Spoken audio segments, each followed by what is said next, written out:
அண்ணா உங்க ஒன்றா தனியாக கவனிச்சிடண்ணா யார்கிட்ட பேசணும் மட்டும் சொல்லுங்கண்ணா. யார்கிட்ட பேசணுமா? ஆமாண்ணா. உங்களுக்கு நேரம் சரியில்லைன்னா சின்னவன் மாணிக்கவேல் என்கிட்ட பேசணும்.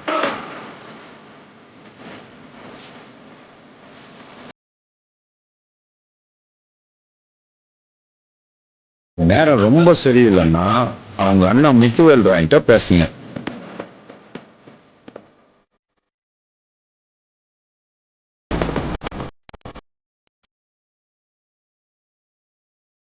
ரொம்ப நேரமே சரியில்லைன்னா அவங்க அண்ணன் காத்தவரான்கிட்ட பேசணும்.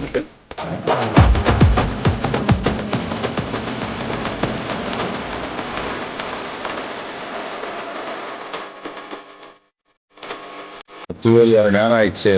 அவன் என்ன முதல்ல எப்படி வருவானுலாம் தெரியாது.